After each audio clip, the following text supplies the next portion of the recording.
Was Hitler right? And the subtitle is, Why Atheists Have No Rights. This is something you can use to talk to atheists or agnostics, folks who say they don't believe in God, or also folks who are for abortion, are for euthanasia, for embryonic stem cell research. This talk you can kind of use to explain some things to them, hopefully plant some seeds with them. And I want to start off this talk by asking the question, why do we as human beings have value? Why do we have value? Why do our lives have value? Or do they have value? Now, I assume most of you in this room are Catholic Christians, or if you're not a Catholic Christian, you're probably a non-Catholic Christian. So in a group like this, many of you already know the answer to that question. But how does the world answer that question? Why do we as human beings have value? How does the world answer that question? And what is the prevailing answer to that question here in the United States? Why do we as human beings have value? Or again, do we have value? All of you have probably heard about the mass extermination of the Jews that the Nazis carried out in the 30s and 40s that we refer to as the Holocaust. Would you believe me then if I said that not a single human being died in the concentration camps? That's right. I'm asserting that not one single human being died in the concentration camps. People look at me like, oh wait, I think I've come to the wrong conference. How can I assert that not a single human being died in the concentration camps, the death camps of Auschwitz, Buchenwald, Dachau, and so many others? Well, I can assert it because by German law that existed at the time, Jews were legally considered not fully human. They were classified as a subhuman species. Legally speaking, they were non-persons. One group of people passed laws that said another group of people were not really human beings, that they were not persons. Sound familiar? So I say again, no human beings died in the concentration camps. Am I right or am I wrong? I know you're all thinking, well, you're wrong. Absolutely, I'm wrong. But let's say, okay, human beings did die in the concentration camps. So what? Why should we care? Why should I care? I didn't know any of these people. Why should I care that human beings died in the concentration camps? What value are they to us, to me? Did the Jews' lives have any value? Again, the question I am trying to get at here is, how is it that our lives have value? How do we determine whether or not any given human life has value? Do we have value only if we can be productive, if we have a job, or if we serve some useful purpose? Do we have value only if someone else thinks we have value? Do we have value only if we have IQs of 100 or more? Do we have value only if someone else loves us? Do we have value only if our quality of life meets some arbitrary standard set by someone else? Do our lives have value? And if they do, what gives them value? I maintain, and I think most of you will agree with me, that we have value simply because we are alive. That human life has inherent value. In other words, simply because it is human life, it has value. But what is my basis for saying that? Why does human life have inherent value? My basis for saying that is this. We have value as human beings because God gives us value. God gives us value. He gives us value because of His love for us. Period. We don't have value because we are productive. We don't have value because we are useful. We don't have value because someone else thinks we have value. We don't have value because we have an IQ of 100 or higher. We don't have value because another human being loves us. We don't have value because of some arbitrary level of quality of life. We have value because God loves us. Any other line of reasoning in this equation of value for human life, any other line of reasoning leaves an opening for someone, somewhere, at some point in time to declare somebody else has no value, which is exactly what happened to the Jews in Europe 70 years ago, which is exactly what is happening to the unborn in our country today. This is why people who do not believe in God cannot offer any objective reason for saying that they themselves have value as human beings. Again, people who do not believe in God cannot give any objective reason for saying that they themselves have value as human beings. Without God, everything becomes subjective. Merely one person's opinion versus another person's opinion. And the strongest person's opinion prevails. In essence, might makes right. I've talked to atheists before, and I've asked them if what Hitler did to the Jews was wrong. And inevitably, they'll answer, well, yes, of course it was wrong. Then I ask them, why? Why was it wrong for Hitler to kill 6 million Jews? Essentially, all they could answer me with was, well, it just was. All they had to back their viewpoint was their own subjective opinion. They could not give me one objective reason for why the Holocaust was wrong. And I've asked the question of some friends of mine who have described themselves as liberals. What answer did I get? None. I have yet to have one of my liberal friends answer the question. Even though I've asked the question several times, I have never had a self-described liberal even attempt to provide me with an answer. I believe they recognize that if they give me an answer to my question, it can and will be used against them to show that they are moral hypocrites in their support of abortion and embryonic stem cell research and euthanasia and so on. Without God, folks, you can't make the case that the Holocaust was objectively wrong. You can only give your opinion, your subjective opinion, that it was wrong. In fact, without God, you can't make an objective case that any killing is wrong. Without God, you can't make the case that the terrorist attacks on the World Trade Center and the Pentagon were wrong. After all, without God, if there is no God, we're just animals. And no one says that one animal killing another animal is morally wrong. Hitler was wrong if and only if God exists. If God does not exist, then might makes right, and Hitler was the mightiest in Germany at the time, so he had every right to do what he did. This causes problems. This line of reasoning causes problems for any self-proclaimed atheist and those who side with them who wish to remove God from everything. Hitler was morally wrong only if God exists.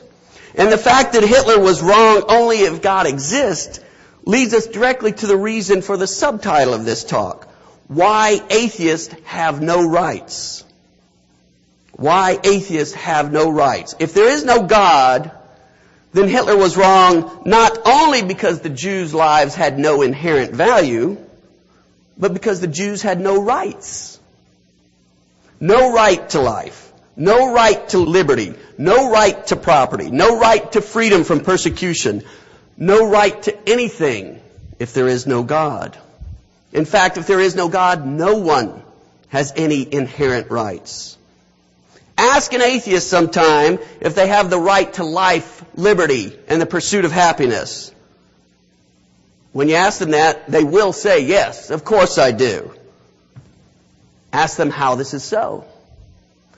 Point them to the Declaration of Independence, which says, we hold these truths to be self-evident, that all men are created equal, that they are endowed by their Creator with certain unalienable rights, that among these are life, liberty, and the pursuit of happiness. They have rights under our system of law because our system of law is built around the belief that the Creator has endowed them with these rights. And when were they endowed with these rights? At the moment of their creation. Which is when? When they were born? Don't think so. When they first came into existence. When mommy's egg cell met daddy's sperm cell. Now, I'll talk more about that in just a minute. But suffice it to say that atheists have a problem when it comes to unalienable rights because of the fact that they don't believe in the God who has supposedly given them their unalienable rights. And a little side note for the perfectionist out there. In our day and time, it's inalienable. I realize that. But the Declaration uses the word unalienable, so that's what I'm going to use. Anyway, without a God who endows us with rights, any attempt to say we inherently have rights as human beings is merely based on what? One's opinion. So I advocate that those who wish to take God out of our schools, out of our legal system, out of the public square, should be given their wish. Now you might be going, whoa, wait a minute, John. After all, I say, if choice is one of their gods, and it is, then let's give them their choice. When it comes to atheists, everyone needs to act as if God doesn't exist. As a result, they should have no rights under our system of law. After all, there is no creator to endow them with those rights. So I say we should throw them all in jail. Without a trial, of course. Or perhaps make them work for the public good at minimum wage for their entire lives. Or maybe make them work as pooper scoopers in the public parks where people walk their dogs or some such thing. Because they have no rights if there is no God.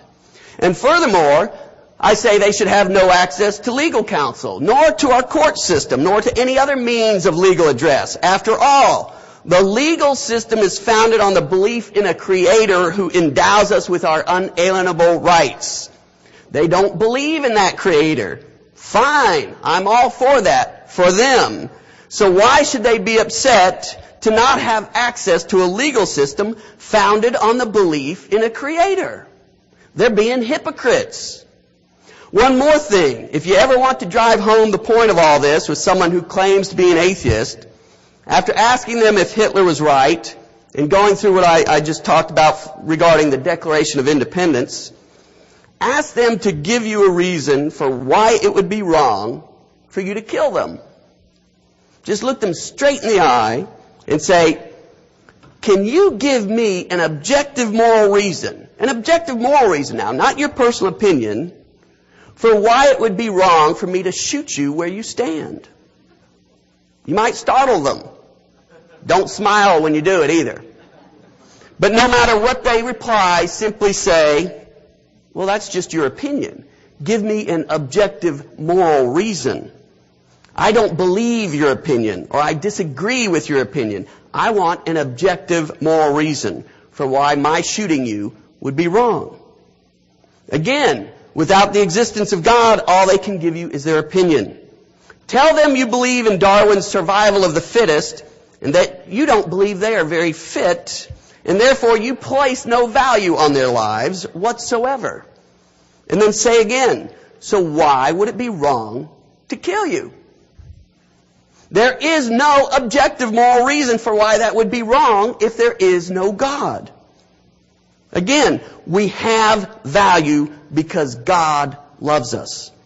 That is an objective moral standard. It is objective because it is a standard set by someone other than a human being. It is a standard set by God. Any other argument that attempts to give value to human life and leaves God out of the equation ultimately boils down to someone's subjective opinion. We don't have value because I say we do, or because you say we do, or because anyone else says we do. We have value because we are loved by our Creator. So the question then becomes, when did we acquire this value? When did God start loving us? At the moment of our birth? When we became self-aware? When we were baptized, maybe. When we were first able to express belief in God? When did God start loving us? Well, in Jeremiah 1, verse 5, it says, "Before I formed you in the womb, I knew you. And before you were born, I consecrated you. I appointed you a prophet to the nations." Before I formed you in the womb, I knew you. God knows us before He forms us in the womb. And this verb, to know, when used in this context, means an intensely personal and intimate knowledge and love. And in Jeremiah 31:3 it says, "I have loved you with an everlasting love." So God loved us before He formed us in the womb, and He loves us with an everlasting love.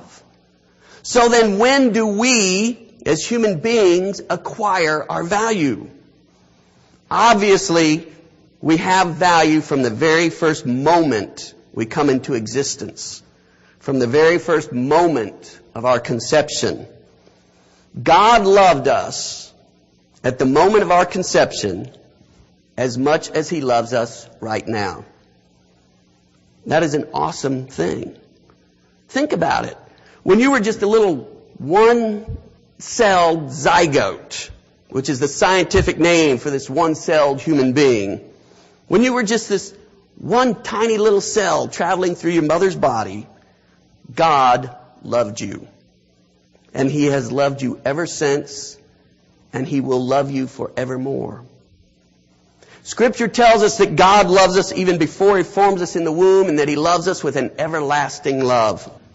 So if that's the case, was there or is there ever any stage of your development as a human being, whether in the womb or out, that God did not and does not love you? The answer, quite obviously, is no. Which is why the pro-life position that life is valuable and should be protected from the very moment of conception is the only rational and reasonable position for a just and humane society to take. God's love for us is what makes this position valid. And that's why an abortion that results in the death of the tiny one-celled human being is just as abominable in God's eyes as an abortion that results in the death of the baby at 7 or 8 or 9 months of development. It is just as abominable as the murder of a 6-year-old or of a teenager or of an adult, because God loves us with an everlasting love no matter what stage we are at in our lives. From a one-celled human being to a human being with billions of cells. From the tiniest baby to the oldest man, God loves us. That is what gives us value, and that value never changes. Ever. It never changes. So, your value as a human being does not depend on whether or not you have been born. Your value as a human being does not depend on whether or not you have a boyfriend or a girlfriend or a husband or a wife or children. Your value as a human being does not depend on whether or not you have a job or how much money you earn at your job or what title you hold at your job. Your value as a human being does not depend on what kind of car you drive or what kind of house you live in. Your value as a human being does not depend on how old you are, what you look like, or whether or not you have physical or mental handicaps. Your value as a human being does not depend on how smart you are. Your value as a human being does not depend on what kind of quality of life you have. Your value as a human being depends on God's love for you. Period. Nothing else. That's it. And His love for you, you have always had, and you always will have, which means your value never, ever changes. And your value cannot be estimated in human terms. You, each and every one of you, are priceless in God's eyes.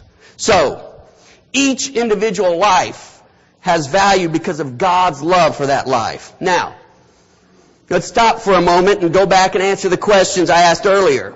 How does the world answer the question of why do we as human beings have value? And what is the prevailing answer to that question here in the United States?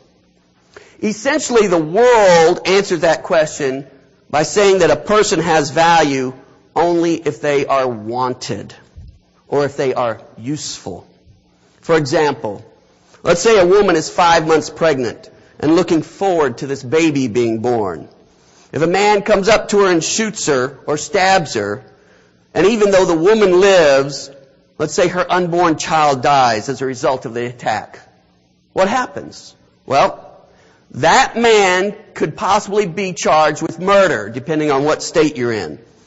At the very least, manslaughter, but quite likely, murder.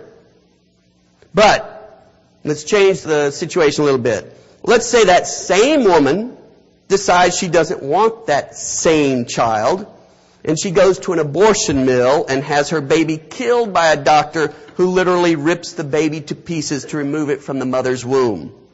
What happens? Nothing. Nothing. Think about that. If a woman pays money to someone, an abortionist, to kill her unborn child, then that's perfectly acceptable in the world's eyes. But if some stranger whom she hasn't paid money to kills her unborn child, then it's called murder. Same woman, same child. Does that make any sense whatsoever? No, it does not. What's the only difference in both situations? The only difference in this instance is whether the baby is wanted or unwanted by the mother. In essence, our society here in the United States and in many countries around the world is saying that a child has value, that human life has value, only if it is wanted by someone else. This attitude not only diminishes the unwanted child, but it also diminishes the wanted, quote-unquote, child. I mean, after all, you could just as easily not have wanted the child that you allowed to be born. The wanted child does not have any value of its own, but simply because it is wanted by someone else. That attitude devalues all life. And that leads us to the question that if a mother has a right to kill her child up to the moment of its birth, then why does that right just magically end with the birth of the child? What if the wanted child becomes unwanted a year after the child is born? Why can't mommy take little Johnny or little Sally down to the unwanted child clinic and mercifully put him or her to sleep? After all, we thought we wanted him, but now, no, we don't want him anymore. What kind of life would that child have with those kinds of parents? What kind of life would an unwanted child have? Better to just end it early, right? That would be the compassionate thing to do. Well, that's actually the direction we're headed in. More and more voices are calling for parents to have the right to kill their child up until the child turns 1 or 2 years old. You see, that would give the parents time to decide if the child is to their liking or not, and to make sure that taking care of the child is not too burdensome or doesn't cause too much disruption to their lifestyle. In other words, if the child stops having value in the parents' eyes, then the child no longer has value, period, according to this philosophy. And it's okay to just throw it out with the rest of the garbage. And why stop the killing at a person's second birthday? I mean, after all, there are all these people out there who are no longer useful, who are a burden to society. They don't have value to anyone. No one wants them. People with chronic illness, old people, the mentally and physically handicapped, the homeless, drug addicts. What kind of life do these people have? What use are they to anybody? What value do they have? They have no quality of life. Can't we be compassionate and just humanely put them out of their misery? Isn't that the compassionate thing to do? Couldn't we just take them down to the homeless clinic or to the drug addict clinic? Wouldn't that be the best thing for them? And of course for society, not that we're trying to be selfish or anything. Wouldn't that be the compassionate thing to do? In other words, folks, if we get away from the notion that human life has value simply because it is human life, that every human life has value because of God's love for that life, if we get away from that notion and we turn to the standard that human life is valuable only if it is wanted or useful or has a certain quality of life, if we do that, we have opened wide the gates of hell. And that's exactly what is going on right now in our country and so many others. If we allow human life, any human life, to be devalued at any point from conception to natural death, then we are opening the door to every human life being devalued at every point between conception and natural death. If we do not fight for the right of life, right to life, of every human being, no matter how small, if we do not fight for the dignity of every human life, no matter the particular circumstances of that life, if we allow some human beings to pass laws that classify other human beings as non-persons, then we should not be surprised when one day someone passes a law saying that our life no longer has value, that we are no longer useful, that we are no longer wanted, that our quality of life doesn't meet someone else's arbitrary standard. Maybe there will be a knock at the door, and we'll open it to find that a van is sitting out there out front of our house waiting to take us to the troublesome teen clinic, or to the old folks clinic, or to the handicapped clinic, or to the redhead clinic, or to the Jewish clinic, or to the Catholic clinic. What happened in Nazi Germany is happening now in the United States. A whole class of human beings have been labeled as non-persons simply because they haven't yet been born. And it is acceptable and permissible to kill these non-persons, whether for the right to choose, as in abortion, or for science, as in embryonic stem cell research, or for the quality of life, as in euthanasia. This is going on. This philosophy holds sway. Was Hitler right? Most of those who would advocate these horrible things like abortion and euthanasia and embryonic stem cell research are never made to think through the position they're advocating. That's why I always ask them, and that's why you should always ask them, was Hitler right to kill 6 million Jews? If they say he was wrong, but they don't argue that he was wrong from the standpoint of an objective moral standard, the fact that God exists and we have inherent value because of His love for us, then they are left with merely their subjective personal opinion that he was wrong. They cannot claim that he was morally wrong. The best they can do is say that he was wrong in their opinion.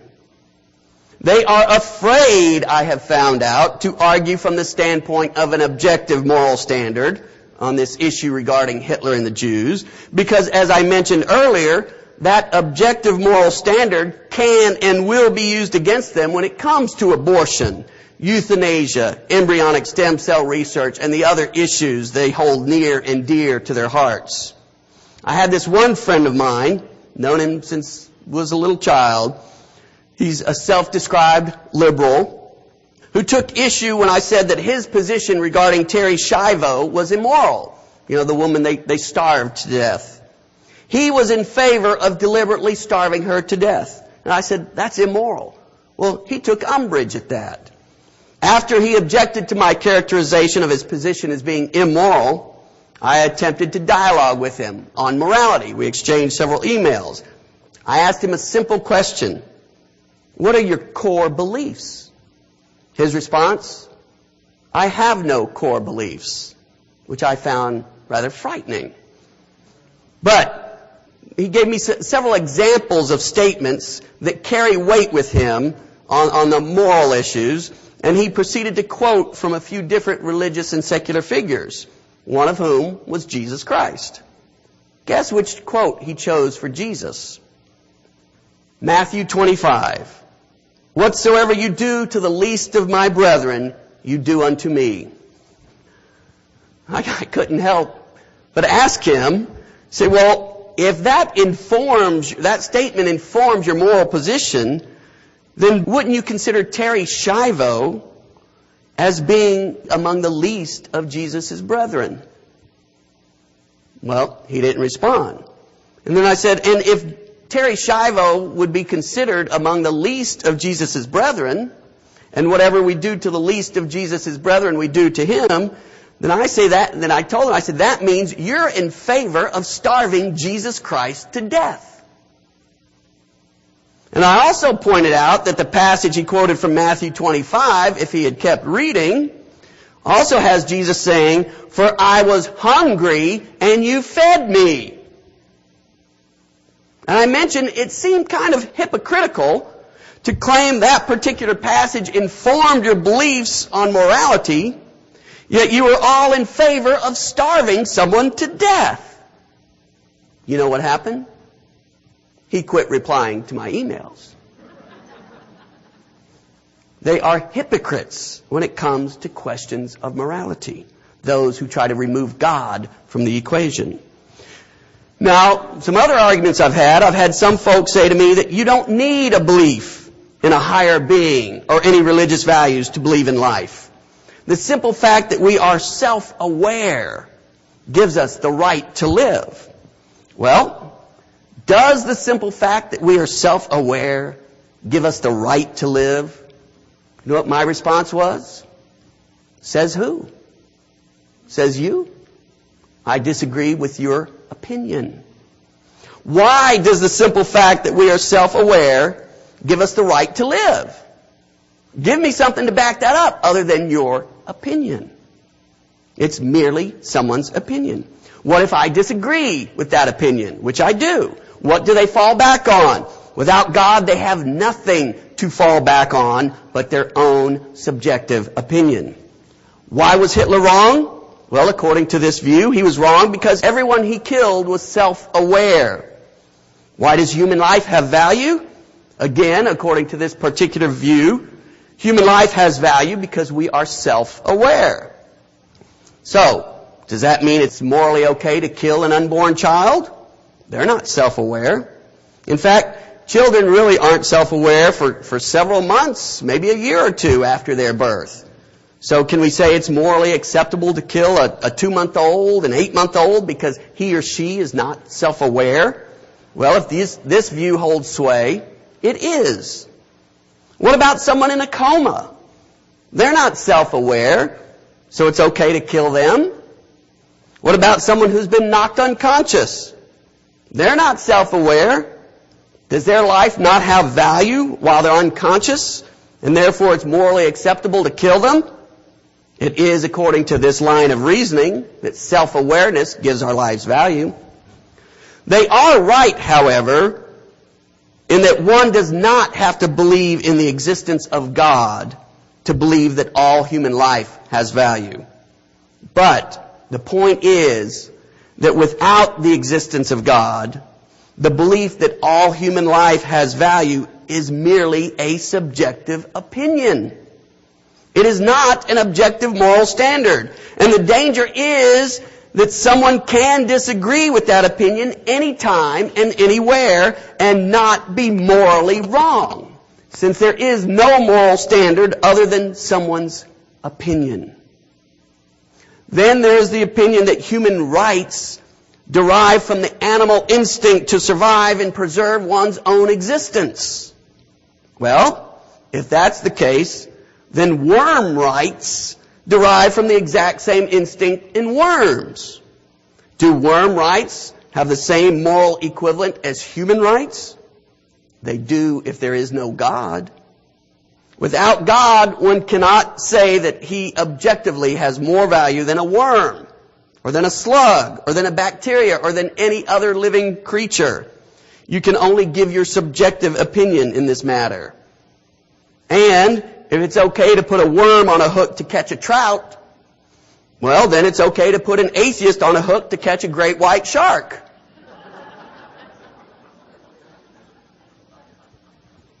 I have also heard the argument that all of this stuff about God giving us value is just my opinion. Well, yes it is, but I would start off by answering that by saying that it is not my opinion that our system of law is based on the belief in God. It may be my opinion and the opinions of the signers of the Declaration that there is a God, but it is not anyone's opinion that our system of law, our system of believing that each individual has the right to life, liberty, and the pursuit of happiness, that system is based on a belief in a God who endows individuals with these rights. That is a fact. It's right in the Declaration. You can read it anytime you pick up a copy. So if there is no God, then atheists have no rights under our system of law because there is no creator to endow them with these rights. I would also say to someone who brought up such an argument that while the existence of God may indeed be my opinion, it is also my opinion that atheists should be shot on sight. And could they give me one good reason other than their opinion as to why that would be wrong to do? And I say that to them as I reach into the back of my beat-up pickup truck to get out the hunting rifle that all of us from Alabama are required by law to carry. Now, obviously, I don't believe that, but you don't have to let the atheists know you're not serious. Folks, without God, you can't make the case that the Holocaust was wrong, was morally wrong. In fact, without God, again, you cannot make the case that any killing is wrong. As I said earlier, without God, the terrorist attacks at the World Trade Center cannot be said to be morally wrong. Without God, murder cannot be said to be morally wrong. You can just say, well, it's human beings coming together and saying, well, I won't kill you if you won't kill me. Fine, a social contract of sorts.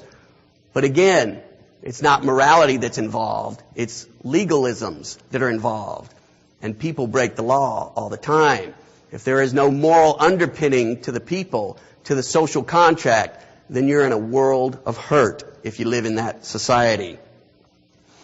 Again, to say otherwise, that killing is morally wrong if you don't believe in God, it's merely your opinion.